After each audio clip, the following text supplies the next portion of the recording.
Audio Jungle. Film dilanjutkan. Hari itu Handa masih mengingat kejadian kemarin. Dia berhasil menulis di kapal yang baru pertama kali. Dan hal itu membuat Handa makin pede lagi. Tak lama ada yang mengetuk jendela yang ternyata itu kakeknya Shinaru. Yang memberikan makanan bernama Konomon banyak banget. Dia bakalan ngasih lagi kalau habis nanti. Tapi Handa kagak yakin bakalan habis. Pas dia coba enak banget sampai ketagihan memakannya. Dan juga terbawa suasana mau nulis juga. Sampai akhirnya stok Konomon si Handa habis. Sampai-sampai dia berharap ada yang ngasih lagi. Tak lama datang seseorang. Dikira si kakek. Taunya cucu sama Miwa dan Tama. Mereka minta diajari kaligrafi dan sekalian ngerjain PR. Kebetulan Shinaru juga bawa Konomon di sana. Alhasil Handa mengajarkan ketiga orang itu menulis kaligrafi. Sesudah dipraktekkan mereka pengen yang ada di kamarnya si Handa. Cuma katanya belum selesai, kalau nanti dia juara barulah dia bakalan mengajarinya. Lalu mereka diajari abis-abisan sama si Handa sampai kelelahan. Sebenarnya belum cukup, Handa bisa mengerjakannya sampai lupa waktu. Tapi tuh orang udah kagak kuat lagi, jadi dia menyuruh Handa untuk membelikannya minuman. Terus si Tama kepoin rumah si Handa dan kehidupannya. Apa masih jomblo atau enggak? Situ dia menemukan sebuah surat yang isinya ternyata surat dari Kawapuji yang isinya foto. Nampak kagak ada yang mencurigakan kalau Handa punya pacar. Shinaru mempunyai satu barang berharga si Handa yang ternyata isinya tokoh zaman dulu. Bukan foto wanita. Dibarengi Handa yang baru pulang, dia langsung dimarahi sama cewek itu. Karena udah 23 tahun masih menjomblo dan menyimpan foto gituan. Akhirnya kemenangan buat Shinaru. Setelah itu Handa yang lagi nyiram disuruh kepala desa untuk mengawasi bocil-bocil main ke pantai. Sebenarnya itu tugas wakil kepala sekolah, cuma dianya lagi sibuk.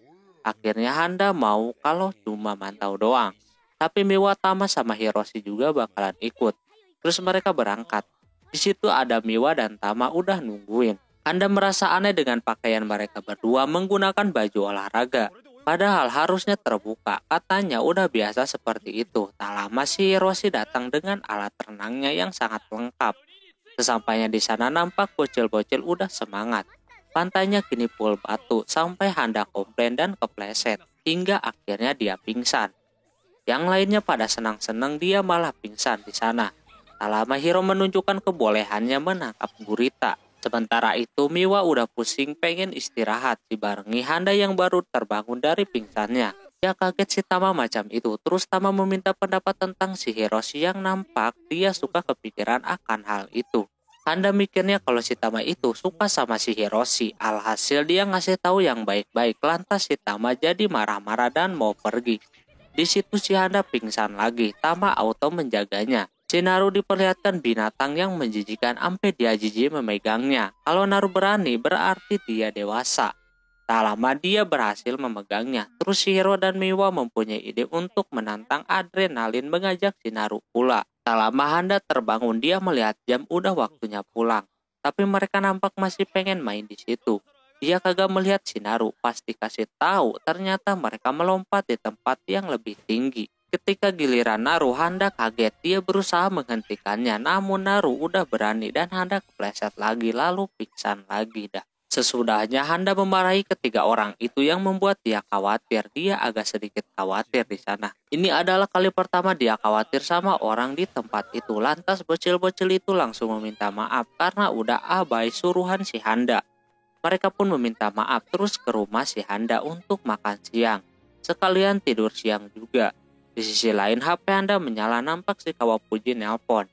Dia ternyata berada di pulau itu, nyari sinyal juga sulit. Dia bersama Kosuke, penggemar berat si Handa. Singkat cerita, Shinaru lagi dagang-dagangan di pinggir jalan. Tak lama datang Kawapuji dan Kosuke. Terlihat Naru takut sama Kawapuji yang bertato, jadi dia juga ikutan.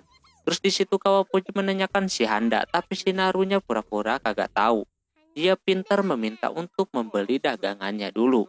Alhasil sama Kawapuji dibeli yang kerang. Katanya itu mah khusus orang kaya. Jadi si Kawapuji mengeluarkan kartu, entah kartu apaan. Alhasil mereka setuju. Pas mau nunjukin kartunya ke si nenek, Shinaru ditarik sama si Kawapuji yang membuat warga curiga kalau si Kawapuji seorang penculik. Malam harinya Naru sama Hiroshi ikut makan di rumah Handa. Karena lagi pada rapat di desa, katanya ada yang mau menculik Shinaru. Si Handa sebenarnya mau ada temannya ke situ. Dia menanyakan tatonya apakah gambar elang. Cuma Shinaru kagak mau ngasih tahu. Tak lama datang Miwa memberitahu kalau ada temennya si Handa. Handa kagak tahu siapa, yang ternyata itu Kawapuji sama si Kosuke. Nampak si Kawapuji mabuk karena tadi selepas sidang mereka pada minum. Di situ Kawapuji tiba-tiba mengkhawatirkan si Handa dan Handa pun jadi ke bawah suasana.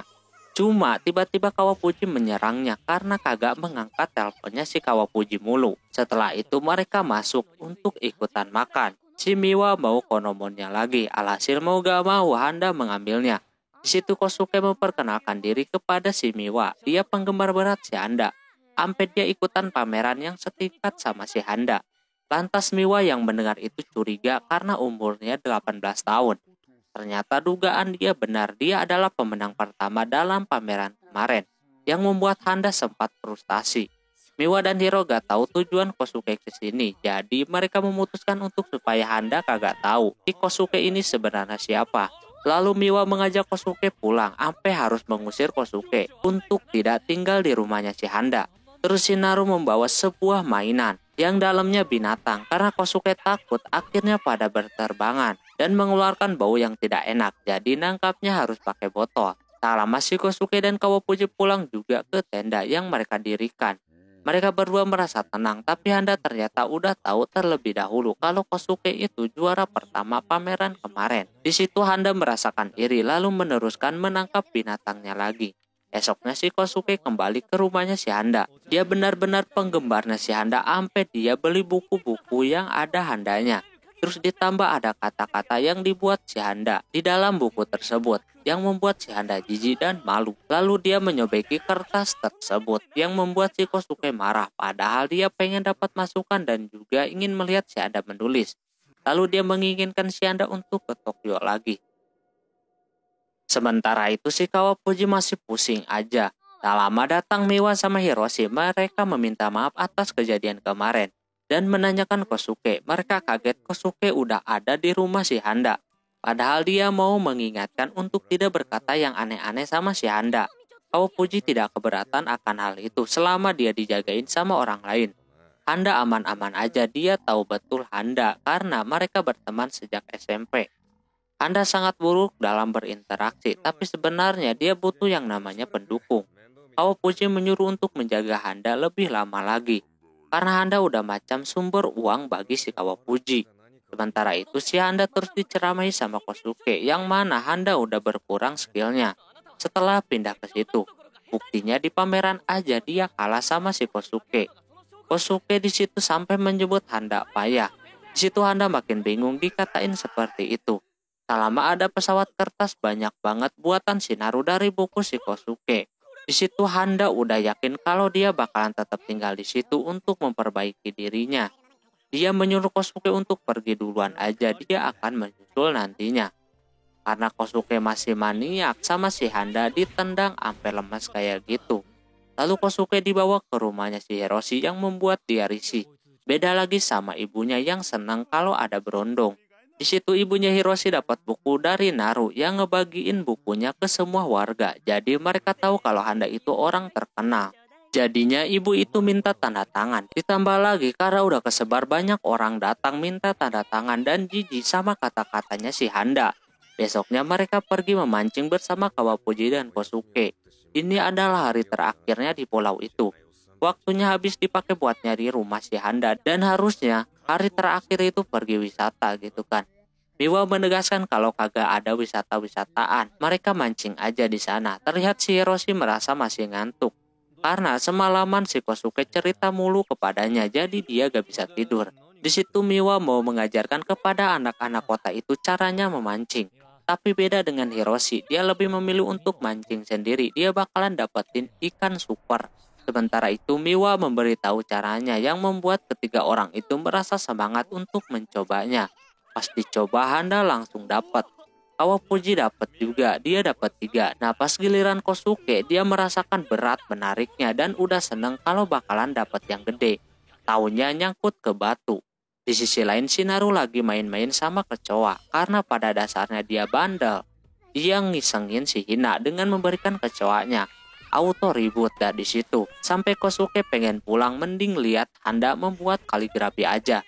Tapi Handa kagak mau karena udah dibilang payah. Kosuke langsung dimarahi sama Kawapuji yang udah ngomong begitu. Padahal dia menang kemarin juga gara-gara niru gayanya si Handa yang terakhir dia buat. Sebelum Handa mengganti gayanya. Jadi mungkin yang dikatakan kaku itu macam Handa yang niru bapaknya sendiri. Dan si Kosuke niru si Handa. Jadi hasilnya kagak original. Terus si Hina membuat sebuah kail pancing yang udah diajarin. Nah di situ Shinaru membuat versi dia atau terobosan baru lah gitu. Tapi sama anak-anak kota itu ditertawakan. Alhasil dia marah dan mendorong mereka ke laut.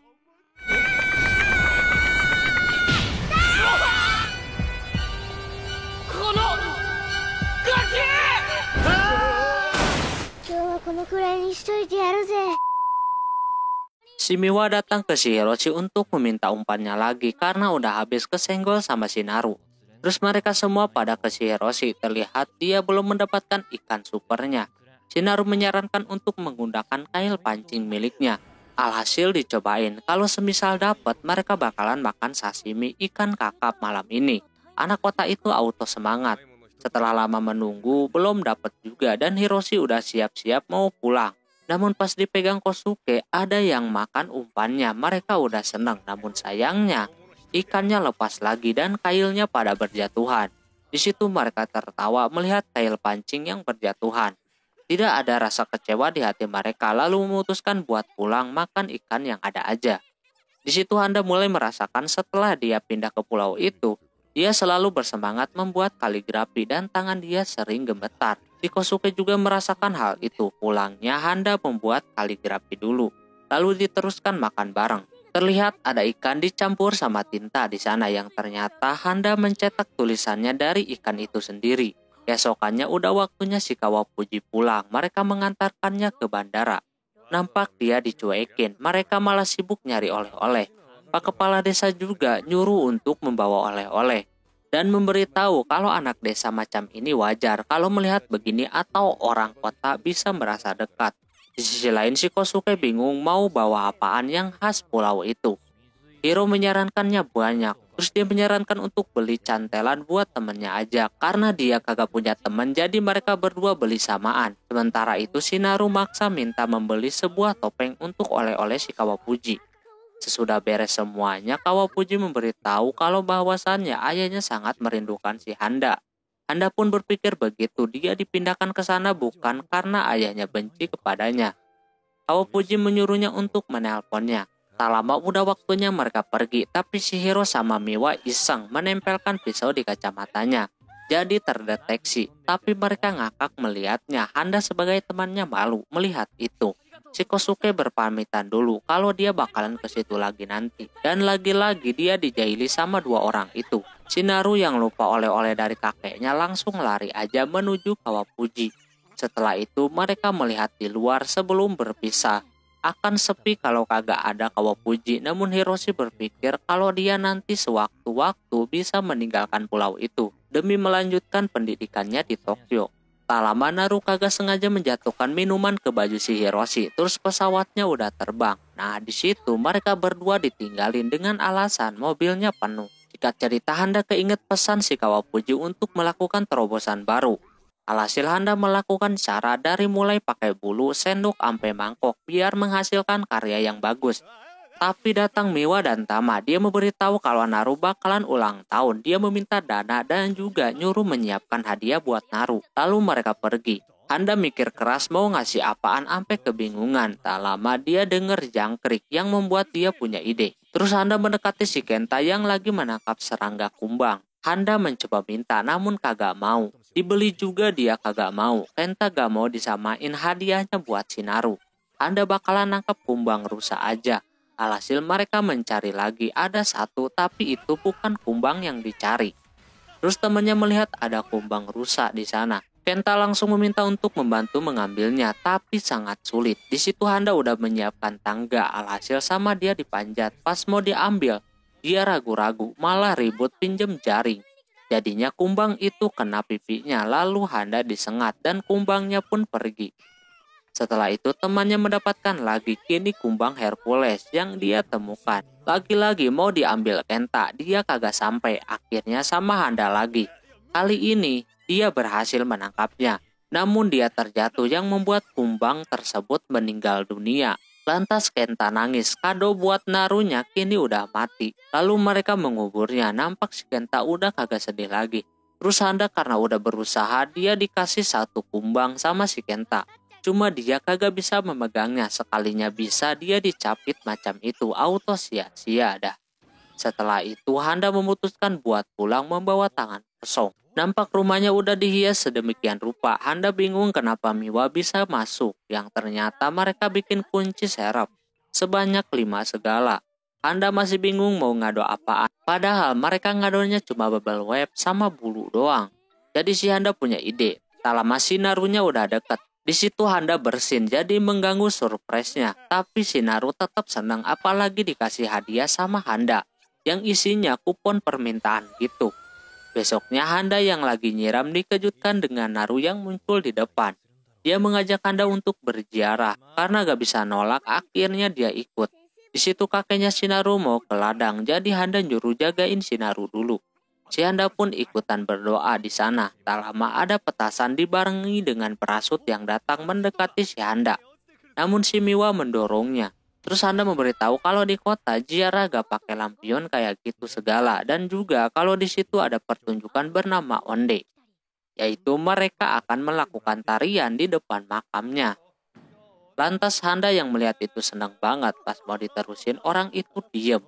Ternyata itu si Hiroshi. Si Handa dan Naru pun mengikutinya. Sampai akhirnya udah malam hari, makin banyak orang berdatangan ke kuburannya neneknya si Naru. Di situ Handa baru ngeh kalau belum pernah melihat orang tuanya si Naru selama ini. Naru yang kelihatan selalu ceria, dia juga bisa kesepian kayak gini. Gak lama lampionnya udah mati. Tadinya mau pulang, tapi karena kakeknya si Naru belum datang, jadi mereka meneruskan untuk bersenang-senang di sana.